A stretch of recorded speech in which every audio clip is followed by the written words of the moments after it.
المؤلف حفظه الله تعالى ونفعنا به وبعلومه في الدارين آمين. Hadis 231. Qala Rasulullah sallallahu alaihi wasallam, "Idza apabila atakum datang kepada kalian, man orang yang tardawna kalian ridhoi khuluquhu akhlaknya, wa dinahu dan agamanya, fazawwijuhu maka nikahkanlah dia. Illam taf'alu illa taf'alu, jika kalian tidak melakukan, yaitu tidak menikahkan, takum fitnatun, akan terjadi satu fitnah yang besar, fil ardi di bumi, wa fasadun dan akan dan kerusakan yang besar, aridun yang banyak. Hadis diriwayatkan oleh Tirmidzi sahih. Hadis ini mengajak bicara kepada para wali nikah. Jadi bapak-bapak yang punya anak perempuan, ketika anak perempuannya dilamar oleh seorang laki-laki, maka bapak-bapak disuruh melihat dua hal dari laki-laki ini. Bagaimana akhlaknya, bagaimana agamanya. Kalau akhlaknya baik, agamanya baik, maka disuruh untuk diterima. Kalau nekat tidak diterima, maka yang terjadi adalah fitnatun fil ardi wa fasadun. Maka kalau wanitanya mau dilamar oleh laki-laki ini, nah tinggal walinya memperhatikan dua hal ini. Akhlaknya bagus, agamanya bagus, wajahnya jelek, tetapi wanitanya mau, ya sudah, nggak ada masalah. Yang mengamalkan pernikahan itu adalah anaknya, bukan bapaknya. Sehingga bapaknya hanya melihat dua hal ini saja, akhlaknya, agamanya. Adapun wanitanya, dia terserah mau menerima lamaran itu atau tidak. Boleh seorang wanita dilamar oleh laki-laki yang soleh, menolak karena wajahnya menurut dia tidak ganteng, nggak ada masalah. Ini haknya seorang wanita. Sebagaimana laki-laki punya hak untuk memilih yang cantik, maka wanita juga punya hak untuk memilih yang ganteng. Tapi yang dimaksud dalam hadis ini adalah para wali nikah. Anak perempuanmu sudah mau dan laki-lakinya akhlaknya baik, agamanya baik, terimalah. Apa yang dimaksud din atau agama? Tentu saja yang paling inti adalah 5 rukun agama Islam. Arkanul Islami khamsah: syahadat, salat, puasa, zakat, haji. Nah, kalau salatnya bagus, puasanya bagus, nah berarti dia agamanya bagus, diterima. Hadis 232. Idza apabila ittasa'a longgar ats-tsaubu baju, fata'attaf bihi maka berkerubutlah dengannya, ala mangkibaika kepada kedua pundakmu, tsumma shalli kemudian salatlah. Wa in daqa apabila baju itu sempit, andalika dari hal tersebut, fasyudda maka ikatlah bihi dengan baju tadi, hiqwaka pada panggulmu, pada apa? Pinggangmu. Tsumma kemudian sholli salatlah bi ghairi ridain tanpa selendang, artinya telanjang dada. Hadis ini riwayat Imam Ahmad, derajatnya sahih. Hadis ini menunjukkan bahwasanya kalau baju kita lebar, kainnya itu lebar, maka kita disuruh sholat dalam keadaan beradab. Adabnya bagaimana? Ini dua pundak ditutupi. Jadi tidak pantas seseorang itu sholat pundaknya terbuka. Karena pundaknya terbuka berarti otomatis ketiaknya apa? Terlihat. Nah, ini tidak sopan dalam bab sholat menghadap kepada Allah Subhanahu wa ta'ala. Karena itu hadis ini adalah penjabaran bagi kalam Allah di dalam Al-Quran. Allah mengatakan, ya ayyuhalladzina amanu khudhu zinatakum inda kulli masjidin. Ya bani Adam atau ya ayyuhalladzina amanu, ya bani Adam, wahai bani Adam, khudhu zinatakum, ambillah perhiasan kalian, maksudnya berhiaslah, inda kulli masjid, pada setiap masjid, maksudnya setiap salat. Surah Al-A'raf ayat 31. Nah, penerapannya khudhu zinatakum ini bagaimana? Hadis tadi. Salat pundaknya harus tertutupi. Tetapi kalau kainnya sempit, yang apabila ditaruh di atas nanti bawahnya akan terlihat, auratnya akan terlihat, aurat besarnya, maka tidak usah ditutupi pundaknya, cukup dijadikan sarung saja sehingga dia sholat dengan bersarung, tidak pakai baju atas. Ini tidak ada masalah karena bajunya sempit. Tapi ini kondisi zaman dulu, zaman sekarang nggak ada kondisi kayak begitu, kecuali mungkin kita hidup di pelosok yang sangat dalam, tidak ada listrik padanya, ya, di di perhutanan misalnya. Nah, itu mungkin terjadi. Kalau di perkotaan seperti kita sekarang ini tidak ada kejadian orang sholat dengan sarung saja, ini tidak benar nih, karena baju sudah murah pada zaman sekarang. Maka hadis ini juga semakna dengan sabda Nabi Shallallahu Alaihi Wasallam yang melarang orang sholat dalam keadaan pundaknya terbuka, atiqihi.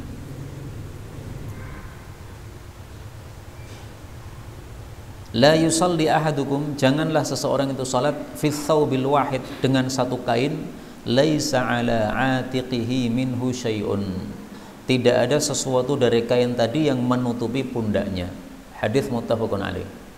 Ini kondisi kalau kainnya lebar tadi. Tapi kalau kainnya sempit maka diperbolehkan tanpa menutupi pundaknya. Yang penting aurat besarnya yaitu kemaluannya tertutupi dan bagian bawahnya. 233. Idza apabila ataita engkau datang as-salata kepada salat, maksudnya salat jamaah, fa'tiha maka datangilah salat itu biwaqarin, dengan wibawa, wasakinatin dan tenang. Fasalli maka salatlah ma adrakta, apa yang kamu dapati, yaitu didapati bersama imam. Waqdi dan qada'lah atau gantilah ma fataka, apa yang melewatimu, maksudnya yang kamu terlambat. Hadis riwayat Tabarani, derajatnya sahih. Hadis ini menunjukkan kalau kita datang ke masjid untuk sholat jamaah tidak boleh lari-lari, harus tenang. Kenapa? Sholat itu adalah amal kebaikan, maka cara mendatanginya juga harus dengan baik. Tidak boleh lari-lari. Kalau lari-lari ini berarti tidak sopan kepada Allah Subhanahu wa Ta'ala. Karena sejak kita keluar rumah sampai ke masjid itu sudah dihitung seolah-olah kita sholat. Nah, maka kalau sholat tidak boleh cepat-cepat, maka datang kepada sholat pun juga tidak boleh cepat-cepat, santai saja. Bagaimana kalau sudah mendengar qomat? Khawatir kalau tidak cepat nanti akan terlambat. Boleh cepat menurut Imam Malik, yang penting cepatnya tidak melenyapkan waqarin wasakinatin, wibawanya tidak hilang. Misalnya kita mencepatkan langkah, nggak apa-apa menurut Imam Malik. Tetapi kalau lari-lari sampai orang-orang pada heran, ini ngopoi Pak Yai kok lari-lari, apalagi sudah jenggotannya putih, pakai surban kayak Habib Rizik, sholat menuju ke masjid lari-lari, pasti pada noleh semuanya. Apalagi sampai jebat sandalnya, nah itu tambah tidak sopan lagi, kayak begitu tuh wibawanya hilang. Kemudian kata-kata waqdi ma fataka, gantilah apa yang terlewat, ini dijadikan dalil oleh sebagian ulama bahwasanya sholatnya orang yang masbuk, yang terlambat, rakaat awalnya itu adalah apa yang dilakukan setelah salamnya imam. Misalnya saya sholat terlambat 1 rakaat, maka ketika saya datang ke masjid, saya masuk pada rakaat kedua bersama imam. Nah, rakaat kedua itu dianggap sebagai rakaat kedua. Jadi rakaat pertama saya bukan pas saya masuk sama imam. Rakaat pertama saya adalah setelah imam salam, kemudian saya nambah 1 rakaat, itulah rakaat pertama saya. Berarti saya membaca doa iftitahnya setelah imamnya salam. Imamnya salam kan? Nah, saya bangkit, kemudian tidak langsung Fatihah, tapi doa iftitah. Kenapa? Karena iqdi, gantilah apa yang terlewat. Yang terlewat rakaat pertama. Nah, berarti rakaat pertama diganti setelah salam. Itu dalil bagi mereka yang berpendapat seperti itu. Memang ini masalah khilafiyah. Orang yang masbuk rakaat pertamanya itu yang bersama imam atau yang dilakukan setelah salamnya imam, diperselisihkan oleh para ulama. Pendapat mayoritas mengatakan bahwa rakaat pertamanya adalah yang dia masuk bersama imam. Karena itu ketika kita masuk bersama imam, maka kita membaca doa iftitah. Karena itu adalah rakaat pertama bagi kita. Kecuali kalau imamnya langsung Fatihah dan suaranya terdengar, nah sudah, kita nggak usah pakai iftitah. Tapi kalau salat duhur, salat asar, bacaan imam kan nggak terdengar. Nah, maka kita masuk itu doa iftitah, baru kemudian Al-Fatihah. Itu maksud perselisihan pendapat dalam hal ini. Nah, silahkan mana saja, bebas dipilih. Tapi kalau saya mengatakan biasanya lebih tenang hati kita mengikuti pendapat mayoritas para ulama. Nah, mayoritas mengatakan rakaat pertama itulah yang bersama imam.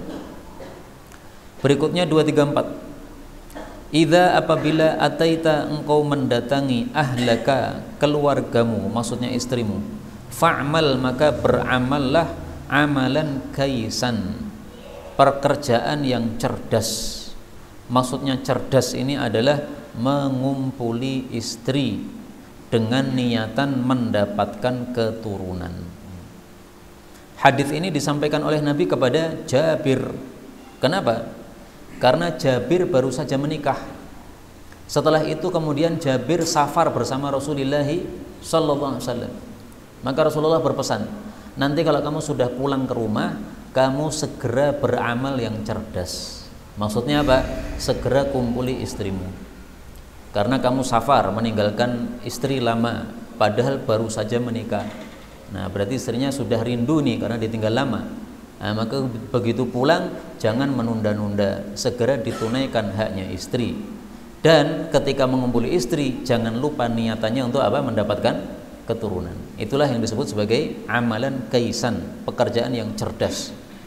Kenapa disebut cerdas? Karena dia memberikan haknya istri. Istri udah ditinggal lama, kemudian diberikan haknya setelah dia pulang. Dan niatannya bagus untuk mendapatkan keturunan sebagaimana diperintahkan oleh Allah Subhanahu wa taala. Allah mengatakan wabtaghu ma kataballahu lakum, surah Al-Baqarah ayat 187.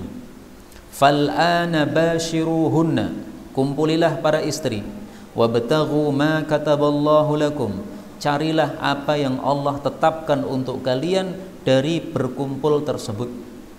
Yang ditetapkan oleh Allah apa? Ada dua. Pertama, keturunan. Yang kedua, pahala. Nah, maka mengumpuli istri dengan niatan dua itu, pahala sama anak. Jangan seperti binatang-binatang itu, mengumpuli bukan niatan pahala, mereka nggak paham pahala. Dan tidak ada niatan untuk dapat keturunan, mereka nggak punya akal. Nah, sehingga kalau mengumpuli istri hanya semata-mata syahwat titik, tidak ada niatan pahala dan tidak ada niatan untuk mendapatkan keturunan, maka itu berarti apa? Sama dengan binatang. Meskipun sudah tua, dan biasanya sudah tua tidak punya anak, tapi tetap ada niatan dalam hati untuk apa? Mendapatkan keturunan sebagaimana diperintahkan oleh Allah Subhanahu wa taala. Kita lanjutkan 235. Idza ataita, apabila engkau mendatangi ala ra'i ibilin, kepada penggembala onta, fanadi maka panggillah ya ra'iyal ibili, wahai penggembala onta. Salasan, ulangilah 3 kali ucapan itu. Fa idza ajabaka, maka apabila dia menjawabmu, maksudnya mintalah izin untuk memerah susunya. Wa illa, dan jika tidak ada yang menjawab, fahlub maka perahlah, washrob dan minumlah, min ghairi an tufsid, tanpa kamu merusak. Maksudnya tidak boleh membawa pergi susu yang diperah, hanya boleh diminum di tempat. Wa idza ataita ala haitin, apabila engkau datang pada satu kebun, fanadi maka panggillah ya sahibal hait, wahai pemilik kebun. Salasan, ulangi 3 kali. Fa in ajabaka, kalau dia mengijabahi engkau, maksudnya mintalah izin untuk memetik buahnya. Wa illa, dan jika tidak ada yang menjawab, fakul maka silahkan makan, min ghairi an tufsid, tanpa kamu merusak, maksudnya tidak boleh membawa pergi buah yang ada. Hadis ini sudah kita jelaskan di majelis kemarin, sehingga tidak usah diulang lagi. Dan hadis ini termasuk kekurangan buku ini, karena buku ini saya bersyarat pada mukaddimahnya saya tidak akan sebutkan hadis yang terulang. Ternyata masih ada hadis-hadis yang terulang. Nah, sehingga insya Allah nanti pada terbitan berikutnya hadis-hadis yang terulang begini akan saya hapus satunya supaya lebih ringkas. 236 idza ataitumus salata, apabila kalian mendatangi salat, fa'alaikum, maka selalulah bis sakinah, tenang, wala ta'tuha, jangan mendatangi salat, wa antum tas'aun, dalam keadaan kalian itu berjalan cepat. Fama adraktum, maka apa yang kalian dapati, fasallu, maka salatlah. Wama fatakum, dan apa yang melewati kalian, maksudnya terlambat, fa'atimmu, maka sempurnakanlah. Hadis ini qaf muttafaqun alaih. Hadis ini tidak terulang karena berbeda. Kalau hadis yang sudah kita baca tadi, waqdi, gantilah, ma fataka, apa yang kamu terlambat. Kalau di sini wa ma fatakum fa'atimmu, apa yang kalian terlambat maka sempurnakan. Nah, kata-kata sempurnakan ini menjadi dalil bagi mayoritas para ulama bahwa rakaat pertama bagi makmum masbuk itu adalah rakaat yang bersama imam. Dia telat 1 rakaat. Nah, 1 rakaatnya yang dilakukan setelah salamnya imam itu berarti menyempurnakan kurangnya. Salat maghrib 3 rakaat ya. Nah, dia baru dapat 2 rakaat, berarti kurang 1. Nah, dia nambah 1 itu berarti menjadi 3 rakaat lengkap, berarti ini rakaat yang ketiga. Maka yang bersama imam ini disebut sebagai rakaat pertama, bukan rakaat kedua. Dan kalimat fa'atimmu ini lebih banyak yang meriwayatkan daripada yang meriwayatkan faqdu tadi. Kata-kata sempurnakan lebih banyak yang meriwayatkan daripada kata-kata qadhalah atau gantilah. Maka pendapat ini lebih kuat, dan pendapat ini adalah pendapat mayoritas para ulama rahimahumullahu ta'ala. Tapi seandainya kita mengikuti pendapat yang tadi nggak ada masalah. Karena supaya maram misalnya ya, saya tadi rakaat pertama bersama imam belum doa iftitah, karena khawatir kalau doa iftitah nanti terlambat. Nah, maka doa iftitahnya setelah salamnya imam, nggak ada masalah. Jadi doa iftitah, kemudian fatihah, kemudian nambah 1 surat lagi. Itu dilakukan setelah salamnya imam, menurut pendapat yang pertama tadi. Nggak apa-apa itu. 237 idza ataita, apabila engkau mendatangi madja'aka, tempat tidurmu, fatawadda, maka wudulah wudu'aka, seperti wudu'mu, lis salati, untuk salat. Thumma taji', kemudian berbaringlah, ala syiqqika, pada sisimu, al-aiman, yang kanan, miring kanan. Thumma qul, kemudian ucapkanlah, Allahumma aslamtu wajhi ilaika wa fawwadtu amri ilaika wa alja'tu dhahri ilaika raghbatan wa rahbatan ilaika la malja'a wa la manja minka illa ilaika amantu bi kitabika alladhi anzalta wa bi nabiyyika alladhi arsalta.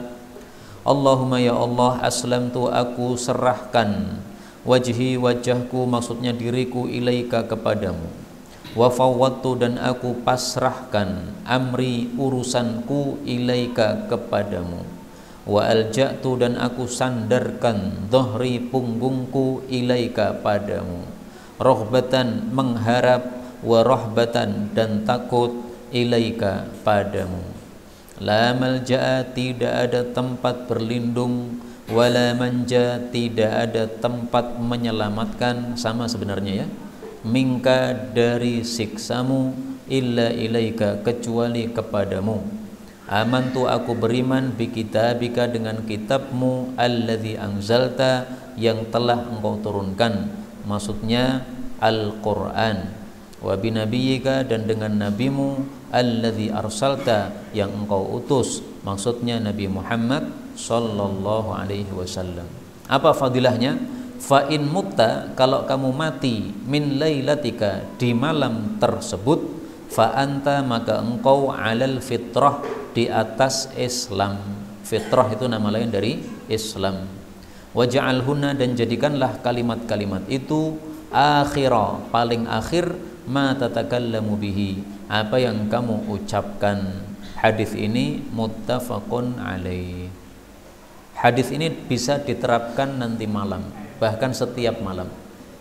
Karena itu mari saya ditirukan.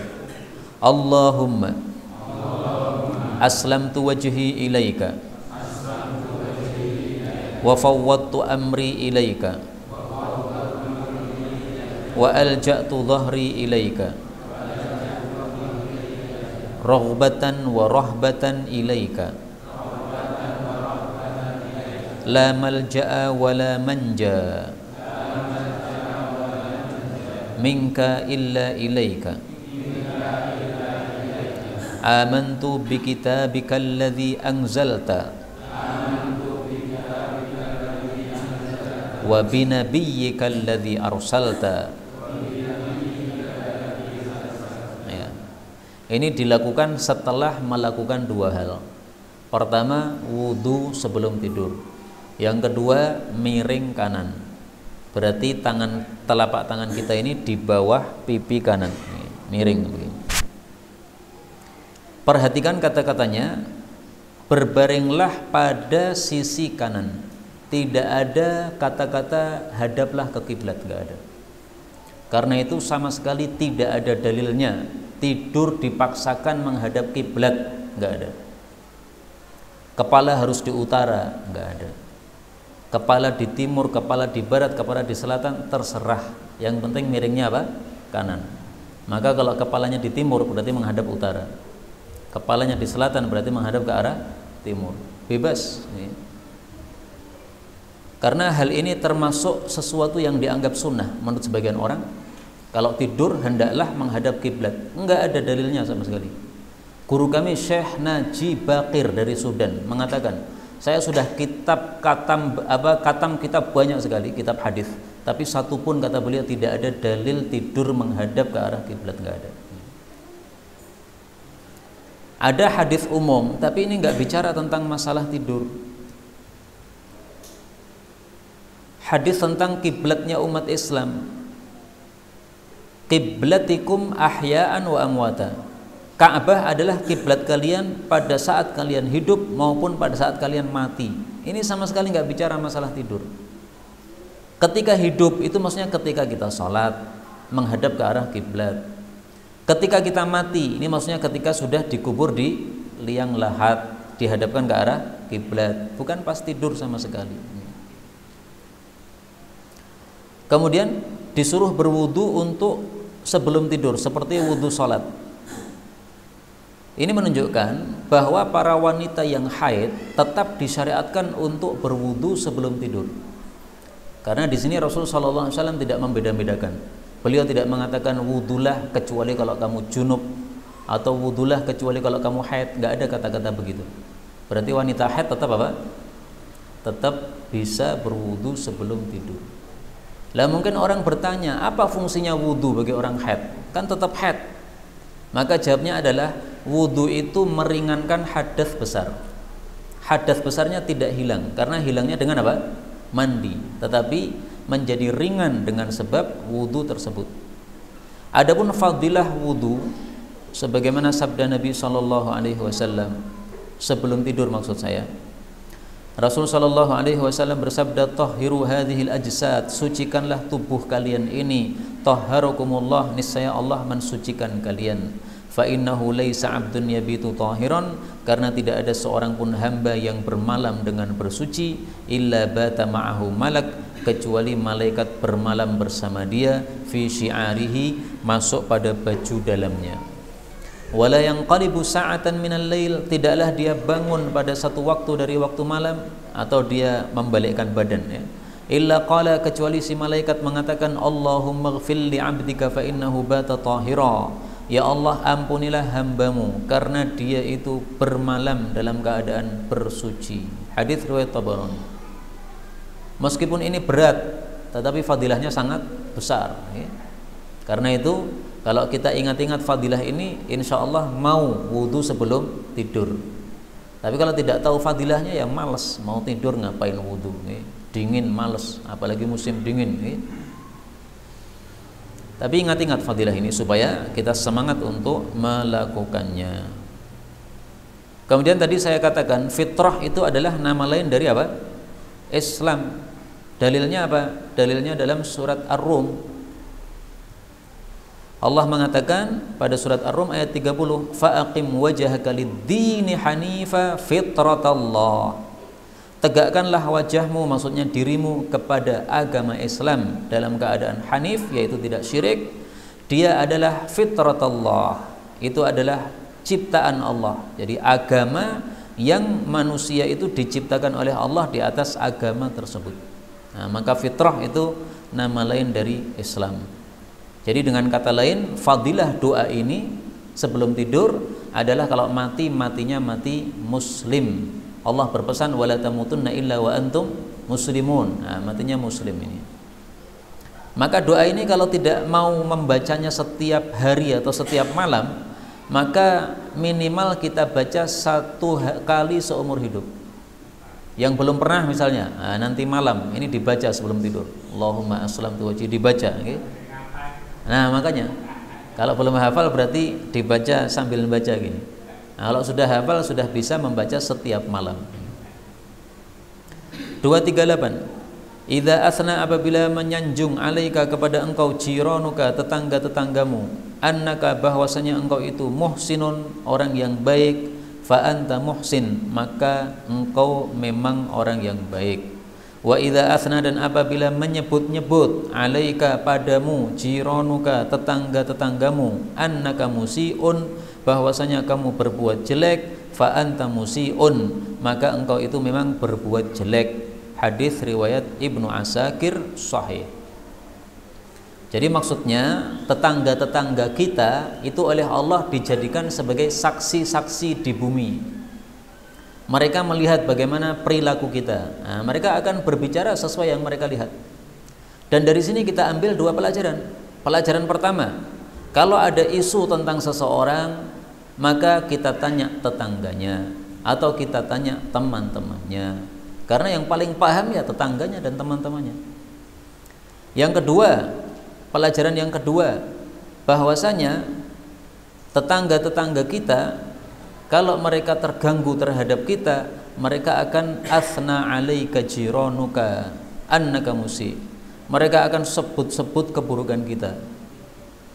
Sebaliknya, kalau mereka mendapatkan kebaikan-kebaikan dari kita, mereka akan sebut-sebut kebaikan kita. Karena itu ringkasnya, kalau kita mendengar selentingan tetangga kita membicarakan keburukan kita, segera kita perbaiki. Karena perkataan itu memang sesuai yang mereka lihat. Demikian juga sebaliknya, kalau kita mendengar selentingan tetangga-tetangga kita memuji kita, ya alhamdulillah, lanjutkan kebaikan tersebut yang sudah dipuji oleh tetangga-tetangga itu. Semakna dengan hadis ini adalah sabda Nabi SAW, antum syuhadaullah fil ardi. Kalian itu adalah saksi-saksinya Allah di bumi. Wal malaikatu syuhadaullah fis sama. Adapun para malaikat adalah saksi-saksinya Allah di atas langit. Hadis riwayat Tabarani sahih. Jadi amalan kita disaksikan oleh orang-orang sekitar kita. Dan juga disaksikan oleh para malaikat yang di langit. Itu maksudnya. 239. Idza ajmartum, apabila kalian itu menguapi, memberikan uap al-mayyita kepada mayit, fa ajmiruhu, maka uapilah salasan 3 kali. Yang dimaksud menguapi mayit ini adalah memberi wewangian kepada mayit. Caranya kayu gaharu dibakar. Setelah dibakar kemudian dikelilingkan pada mayit. Maka mayit ini akan terbau wangi dengan sebab apa? Kayu gaharu yang dibakar ini. Tujuannya apa? Supaya mayit tidak mengeluarkan bau yang buruk. Kalau ada bau yang buruk maka kalah dengan itu. Nah, ini adat orang-orang Arab. Kalau orang Jawa diubah, dikasih kopi. Saya pernah melihat itu. Nah, tujuannya apa? Sama sebenarnya, supaya kalau ada bau yang tidak enak, baunya kalah dengan atau hilang dengan kopi tersebut. Ya, nggak ada masalah. Tapi kalau mau sesuai sunnah, maka paling bagusnya pakai kayu gaharu tadi, dikelilingkan pada si mayitnya ini. Nah, kelilingnya berapa kali? Salasan, 3 kali. Maka di sini maksudnya disuruh dengan jumlah yang witir. 3 kali, kalau mau ditambah ya 5 kali. Jadi jangan 2 kali atau 4 kali, tapi 3 kali atau 5 kali dan seterusnya. Dan hadis ini merupakan tafsiran bagi hadis idza stajmarta fa'autir. Apabila kamu itu melakukan istijmar, maka ganjilkanlah. Hadis riwayat Tabarani sahih. Apa maksud istijmar? Ada dua tafsiran. Tafsiran pertama, istijmar sama dengan ajmartum, menguapi atau mewangi mayit. Tafsiran kedua, istijmar itu adalah istinja dengan batu. Kalau istinja dengan batu, hendaklah pakai batu sebanyak 3 kali minimal, atau tisu ya, 3 tisu minimal. 240, idza ahabba, apabila menyukai ahadukum salah satu kalian akhahu saudaranya fillahi karena Allah, falyu'limhu, maka hendaklah dia memberitahu kepadanya.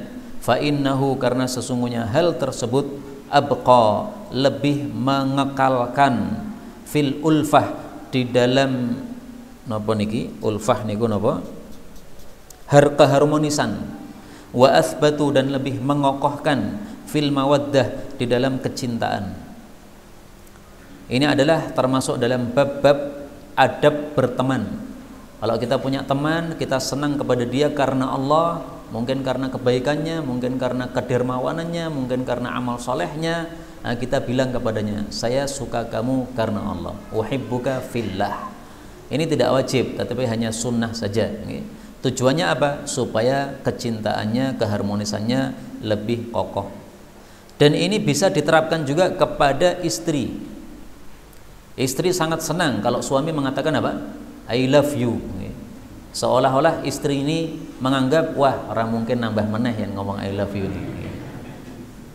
Nah, padahal salah satu bukti kalau istri itu cinta, istri cinta sama suami, kalau sama-sama cinta, nah, maka kalau istri betul-betul cinta, carikan yang kedua. Nah, itu betul-betul cintanya. Apakah engkau cinta saya? Ini suami tanya sama istri. Cinta betul. Nah, kalau gitu carikan. Nah, itu berarti cinta betul itu. Wallahu a'lam. Kalau nggak ngerti nih ilmu ngeten ini, belum ngerti kalau.